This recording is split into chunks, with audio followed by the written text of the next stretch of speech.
नमस्कार दोस्तों, स्वागत है आपका एक और वीडियो में।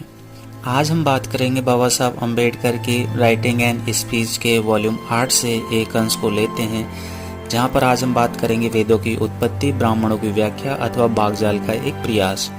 तो चलिए बिना वक्त गवाए हुए शुरू करते हैं। कोई हिंदू ऐसा नहीं मिलेगा जो वेदों को अपने धर्म का पवित्रतम ग्रंथ न मानता हो। फिर भी किसी हिंदू से पूछे वेदों की उत्पत्ति कैसे हुई, इस सादे प्रश्न का उसके लिए स्पष्ट और निश्चित उत्तर दे पाना कठिन होगा।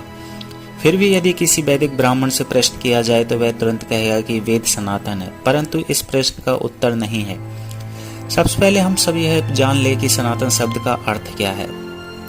सनातन शब्द की सबसे अच्छी व्याख्या कुल्लुक भट्ट ने मनुस्मृति के भाष्य प्रथम अध्याय श्लोक 22 और 23 में विशुद्ध रूप से की है। कुल्लुक भट्ट सनातन शब्द की व्याख्या करता है। सनातन का अर्थ होता है अनादि, अनंत। वेदों की दिव्य उत्पत्ति का सिद्धांत मनु ने प्रतिपादित किया। वहीं वेद पूर्व सृष्टि कल्प से ही ब्रह्मा की श्रुति में संरक्षित हैं, जो दिव्यात्मा है। वर्तमान कल्प के आरंभ में ही यदि वेद थे, उसे अग्नि ने सुनाया, वायु ने सुनाया, सूर्य ने सुनाया। इसे अमान्य नहीं किया जा सकता, क्योंकि वेद कहता है कि ऋग्वेद अग्नि की देन है, यजुर्वेद वायु की और सामवेद सूर्य ने दिया है।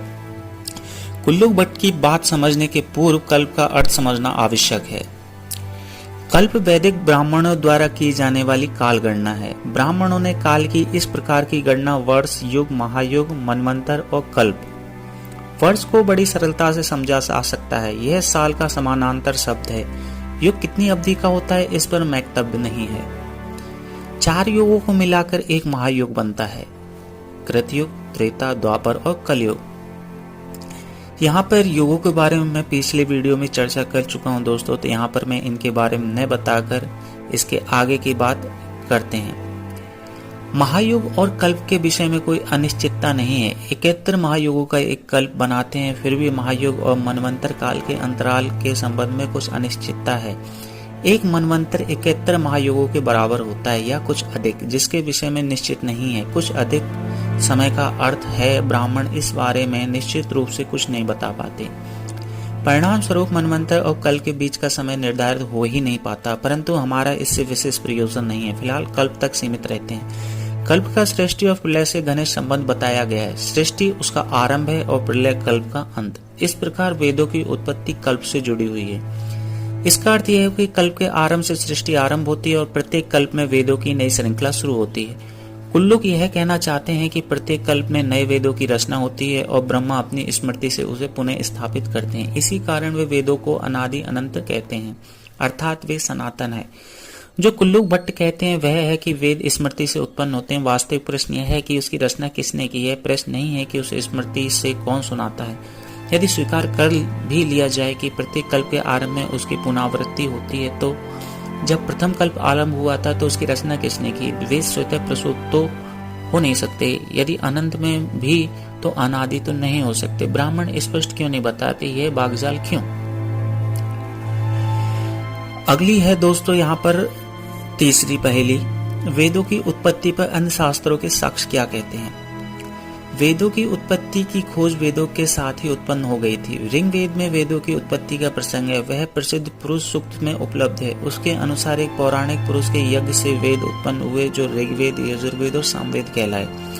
सामवेद और यजुर्वेद वेदों की उत्पत्ति के बारे में कुछ भी नहीं कहते। जिस अन्य वेद में यह संदर्भ वह है अथर्ववेद। उसने वेदों की उत्पत्ति की अनेक व्याख्याएं की है। एक व्याख्या इस प्रकार है।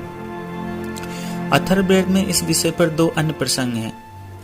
इसमें से प्रथम बहुत विवेकपूर्ण नहीं है, जिसे उसी की भाषा में इस प्रकार कहा जा सकता है: घोषित करो कि स्कंभ कौन, अर्थात संवर्धक सिद्धांत, जो आदि ऋषियों ऋक, साम, यजुर, पृथ्वी ऋषियों का पालक है।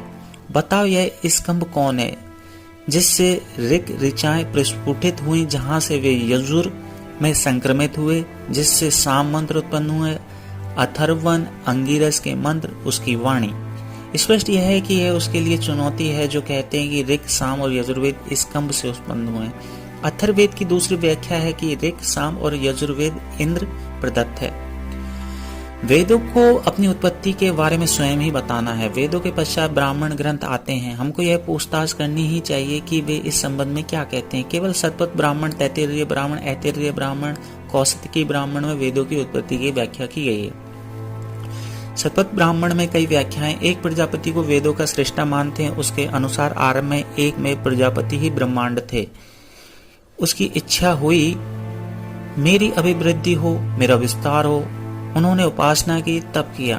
जब वे उपासना लीन थे, ध्यानस्थ थे, तो 3 तत्वों की उत्पत्ति हुई, पृथ्वी, वायु और आकाश। उन्होंने इनमें ऊष्मा का संचार किया। उस ऊष्मा से 3 तेज उत्पन्न हुए, अग्नि जो शुद्ध करती है, पवन अथवा वायु और सूर्य।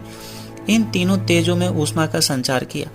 उसके ताप से 3 वेद उत्पन्न हुए, अग्नि से ऋग्वेद, वायु से यजुर्वेद, सूर्य से सामवेद। उन्होंने इन तीनों वेदों में ऊष्मा का संचार किया। उनमें से 3 तेजों में तत्वों की उत्पत्ति हुई, भू ऋग्वेद से, भुव यजुर्वेद से और स्वः सामवेद से निकले।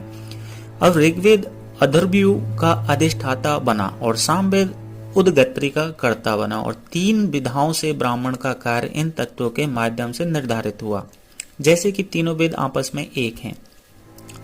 शतपथ ब्राह्मण प्रजापति से वेदों की उत्पत्ति की भिन्न व्याख्याएं करता है। वह कहता है कि प्रजापति ने जल से वेदों की रचना की। शतपथ ब्राह्मण कहता है कि पुरुष प्रजापति की इच्छा हुई, मेरी अभिवृद्धि हो, मेरा विस्तार हो। वे उपासना में बैठ गए।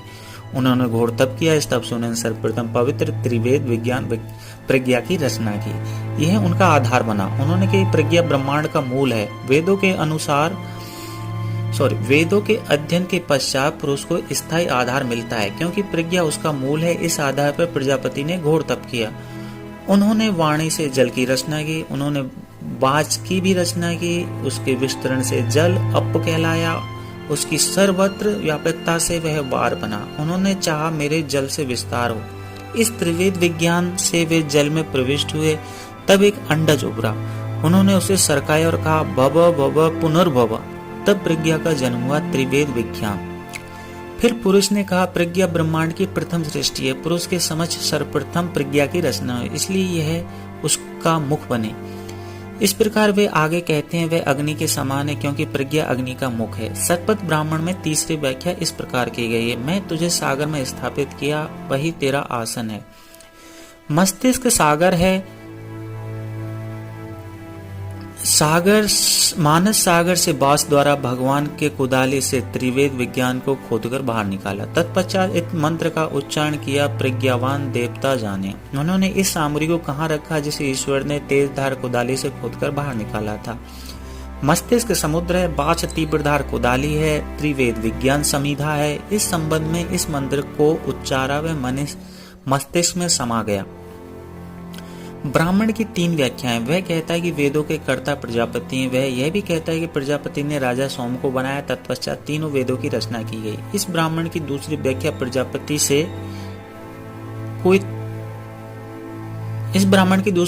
प्रजापति से कोई तात्पर्य नहीं। इसके अनुसार बाज अर्थात वाणी अविनाशी है, पूज्यों में प्रथम प्रसूत है, वेदों की जननी और अनुस्वरता का केंद्र बिंदु है।